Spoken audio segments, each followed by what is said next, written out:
Halo teman-teman semuanya. Di video kali ini saya akan membahas tentang padding. Nah, di video sebelumnya saya sudah membahas tentang margin dan bagaimana cara menuliskan margin ada dengan 4 value, 3 value, 2 value dan 1 value. Pada dasarnya konsep penulisan padding itu sama persis dengan margin. Tapi bedanya kalau margin adalah untuk membuat jarak di luar sebuah elemen.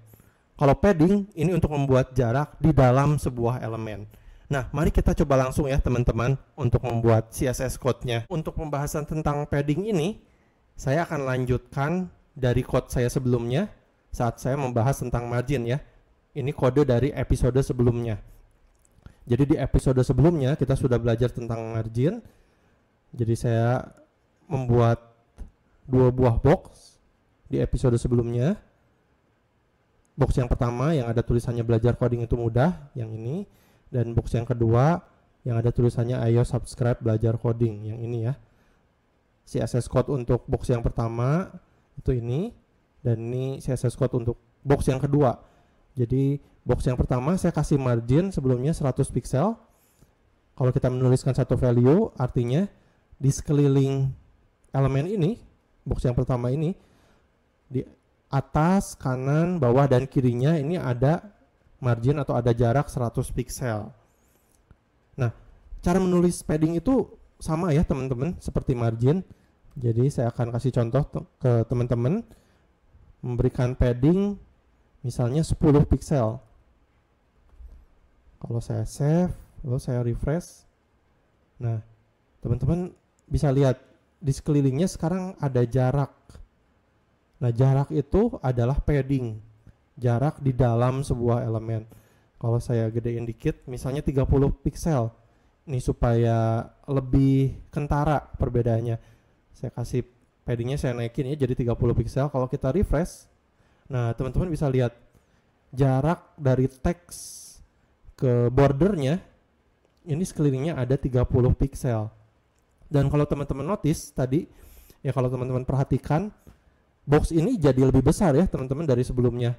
Karena padding ini akan menambahkan keukuran boxnya.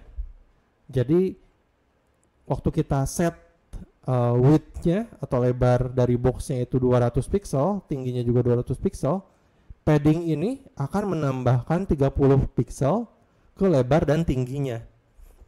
Seperti itu teman-teman. Kalau kita inspect, saya maximize dulu ya. Kalau kita inspect menggunakan developer tool untuk bisa ditampilkan di bawah sini, teman-teman bisa pilih dock side-nya to bottom ya teman-teman untuk bisa melihat tampilan seperti ini. Nah, saya akan analyze elemen ini, akan analisis, saya inspect. Nah, teman-teman bisa lihat ini box yang pertama. Kalau teman-teman scroll di tab style, terus scroll, ini teman-teman bisa lihat margin ini yang warna orange di luarnya ya teman-teman. Lalu border, kotak ini saya belum kasih border, tapi teman-teman bisa lihat karena background colornya berbeda, ini ada garis ya kotaknya. Dan padding ini di dalam. Jadi margin untuk di luar, dan kalau teman-teman masih ingat, di CSS style-nya itu box-nya itu width dan height-nya 200 pixel. Jadi ukuran box-nya 200 kali 200 ya teman-teman. Dan kita bisa lihat ini di dalamnya. Jadi box-nya 200 kali 200. Padding itu di luar box-nya ditambahkan ke ukuran box yang aslinya sebelumnya. Padding-nya 30 pixel di sekelilingnya. Jadi ditambahkan itu di luar ukuran boxnya. Lalu border dan marginnya 100 pixel di sekelilingnya. Begitu teman-teman. Teman-teman bisa gunakan developer tools ini untuk melihat CSS code-nya. Jadi perbedaan padding ini di dalam ya, di dalam sebuah elemen. Untuk membuat jarak di dalam elemen, kalau margin di luarnya. Teman-teman bisa lihat juga di sini kita bisa lihat stylenya ya teman-teman. dari code kita bisa lihat di sini background color, width, height. Teman-teman bisa ganti juga kalau teman-teman mau membuat perubahan terhadap halaman web teman-teman bisa tes dulu di sini. Kalau kita ganti warnanya atau ukurannya, ini tampilannya akan jadi seperti apa. Tapi ini tidak akan merubah code-nya teman-teman. Ini hanya merubah tampilannya sementara untuk percobaan begitu teman-teman. Oke.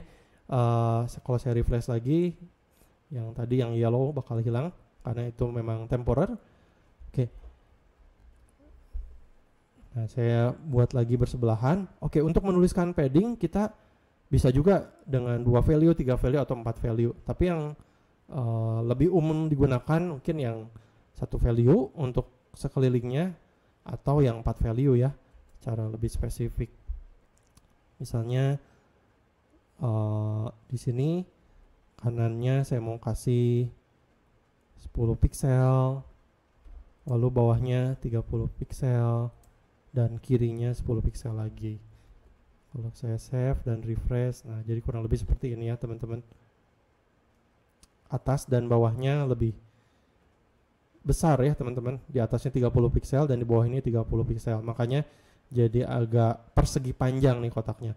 Karena yang kiri, ini yang kanan dan kiri ini 10 pixel. Begitu teman-teman cara menuliskan padding. Kurang lebih sama seperti margin. Nah, kalau teman-teman perhatikan sebetulnya kalau saya hapus ya semua margin dan paddingnya, ini juga saya hapus. Kalau saya save lalu saya refresh. Nah, kalau teman-teman lihat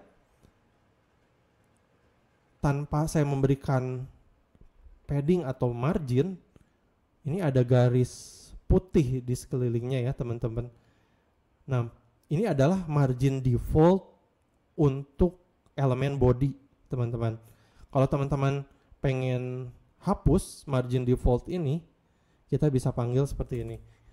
Kita bisa panggil elemen body di stylenya, lalu kita buat margin defaultnya jadi 0. Paddingnya pun kita bisa rubah jadi 0. Kalau teman-teman save lalu refresh, nah margin defaultnya dan juga padding defaultnya itu jadi hilang ya teman-teman. Jadi langsung menempel ke halaman website bordernya begitu teman-teman. Jadi perlu diingat kalau body juga itu punya margin dan padding value defaultnya. Untuk menghilangkan itu teman-teman bisa tuliskan seperti ini. Panggil elemen bodinya lalu tulis margin dan paddingnya, berikan nilai value 0 pixel ya supaya menghapus value defaultnya. Begitu teman-teman pembahasan tentang padding. Kalau video ini membantu teman-teman, teman-teman boleh like, subscribe channelnya, dan juga share kepada teman-teman yang lain yang mau belajar coding juga. Oke teman-teman, terima kasih sudah menonton video ini sampai habis.